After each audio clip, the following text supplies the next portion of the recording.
Su señoría tiene la palabra. Muchas gracias. Bueno, pues en primer lugar, de nuevo dirigirme y saludar a quienes nos acompañan en la tribuna. Tengo que decir que no es un placer veros de nuevo aquí. Es decir, si esto estuviera solucionado desde su momento, pues quizás no tendrían que venir de manera recurrente a esperar que en sesión plenaria el Parlamento tenga el vigor y la capacidad suficiente de presionar al Gobierno para que esto se solucione. Y evidentemente yo creo que aquí hay un incumplimiento del mandato que hicimos hace 2 años por parte del Gobierno, que hicimos un mandato muy claro, pero yo creo que también, y aquí hay que hacer algo de autocrítica, a este Parlamento quizás le ha faltado algo de vigor, de fuerza, de capacidad de tensionar este debate que es de interés público. En cualquier caso, bienvenidos sean. En segundo lugar, para hacer un pequeño histórico, porque yo creo que durante 2 años se han dicho ya muchas cosas y quizás es un debate ya recurrente en el que conocemos todos los argumentos de todas las partes. Decir que hace ya más de 2 años se aprobó aquí una proposición no de ley que se inspiraba en 2 pilares. Uno, el rescate del servicio público, como garantía de un servicio público de calidad que es de interés general. El mismo Defensor del Pueblo, y después lo comentaré, ha hecho algunas recomendaciones al respecto. Y 2, trabajar por la dignidad laboral y por solucionar el conflicto laboral abierto cuando se han vulnerado sistemáticamente y no en ocasiones puntuales los derechos de los trabajadores y de las trabajadoras. Hay que recordar que ambos pilares no pueden verse por separado. Quien habla desde esta tribuna no entiende que el rescate del servicio público va por una parte y arreglar el conflicto laboral va por otra. Nosotros entendimos, como argumentamos en su momento y como quedó recogido el aval mayoritario de este Pleno, que ambas cosas tenían una relación dialéctica complementaria.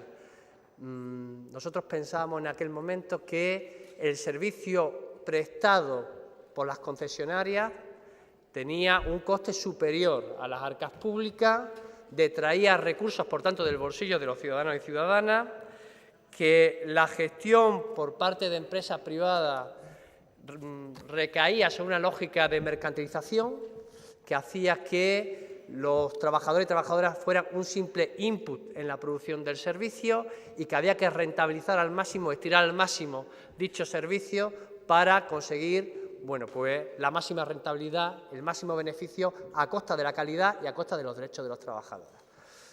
Digo esto porque yo me voy a meter en harina muy pronto de las enmiendas, no voy a esperar el segundo turno, me voy a meter en las enmiendas que han aportado los grupos parlamentarios y hay algunos grupos parlamentarios que yo creo que retroceden en relación a aquel momento y concretamente en relación al punto de rescate del servicio público. Yo quiero ahondar sobre esto. Pero, bueno, dicho esto, dicho cuál era el debate que tuvimos en su momento, durante este tiempo han pasado muchas cosas y casi ninguna.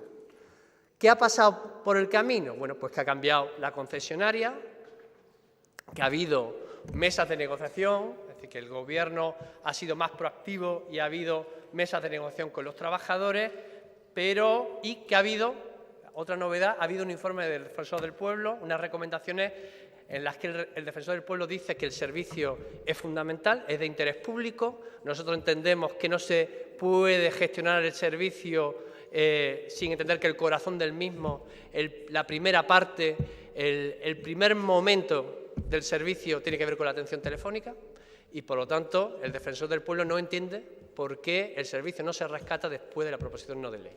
Esas son, digamos, las únicas variables en el tiempo.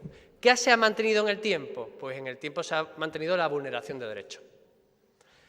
En el tiempo se ha mantenido el incumplimiento sistemático por las empresas concesionarias. En el tiempo se ha mantenido el riesgo, se ha puesto en riesgo el servicio, la calidad del servicio.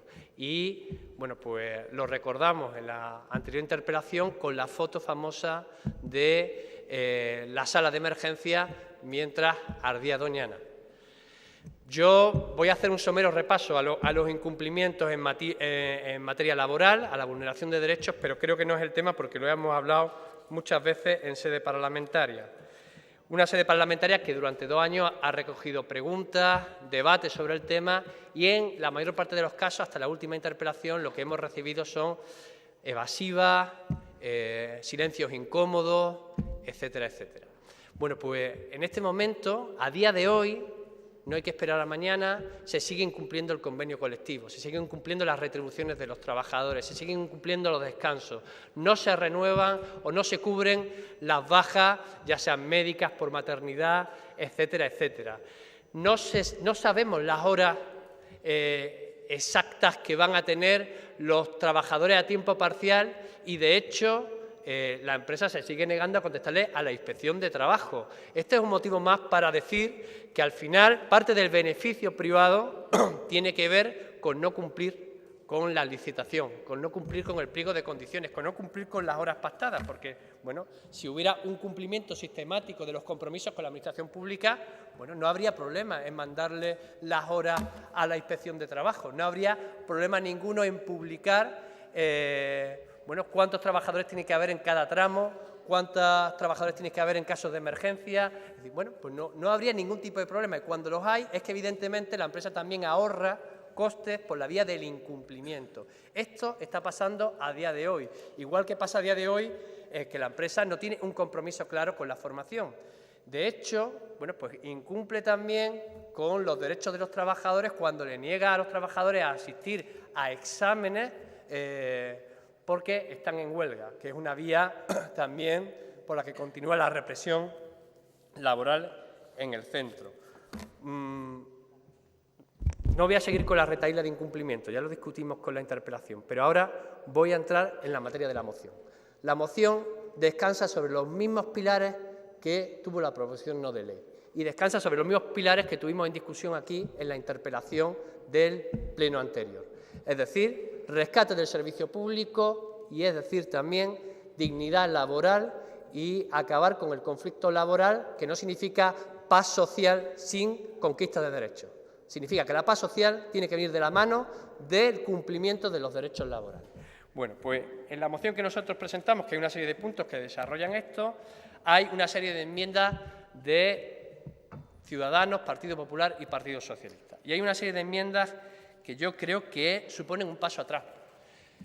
Cuando desde Ciudadanos todo lo que tiene que ver con el rescate del servicio público empieza a eliminarse de la moción vía enmienda, nosotros pensamos que nos retrotraemos a hace 2 años. Es decir, si hace 2 años la posición era clarísima sobre el rescate del servicio público, nosotros no entendemos qué ha pasado, qué ha habido de novedad, qué elemento novedoso hay para que en este momento el rescate no sea la vía más rápida y más eficaz para garantizar la calidad del servicio y la dignidad laboral. ¿Qué ha habido de por medio?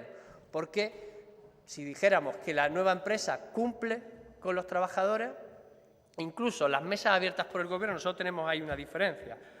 Y es que nosotros pensamos que las mesas están sirviendo para contemporizar, para de alguna manera, bueno, calmar a los trabajadores, dosificar el conflicto, bueno, pues para, en materia futbolística, para hacer el catenacho, que no haya ningún espacio, ningún hueco para el conflicto laboral, algo que está siendo totalmente estéril, porque los trabajadores lo tienen claro, no hay actas, no hay compromisos, cuando se llevan temas laborales a las mesas se dice que esto no es de aquí, bueno, ellos siguen para adelante con el conflicto laboral. Pero no ha habido ninguna novedad, se lo digo a la señora Albaz, para que digamos a día de hoy que el rescate del servicio público no es útil. Incluso en la enmienda del Partido Popular que dice que si hay incumplimiento flagrante de las condiciones de la plica, se rescataría el servicio público. Nosotros vamos a aceptar la enmienda. La vamos a aceptar porque nos lo ha pedido una parte de los trabajadores y porque, bueno, yo creo que es útil para lo que viene después de esta moción que haya un cierto consenso. Claro, vamos a aceptar la enmienda para que también la vote Ciudadanos, ¿no? Bueno, si hay incumplimientos flagrantes, rescatamos el servicio. Pero aquí hay, yo lo quiero decir, la vamos a aceptar, pero yo quiero decir algo. Ya hay incumplimientos flagrantes. Esto es darle un balón de oxígeno al Gobierno. Es como decir bueno, que en estos años pues no ha habido incumplimientos sistemáticos, los ha habido, durante 2 años ha habido incumplimientos sistemáticos, no haría falta esa coletilla. La coherencia en el tiempo con lo que votamos entonces y con lo que ha pasado durante estos 2 años nos llevaría a decir que lo que hay que hacer ahora es rescatar. Ha quedado usted sin tiempo, señoría. En segundo turno podrá continuar con la presentación de las mismas.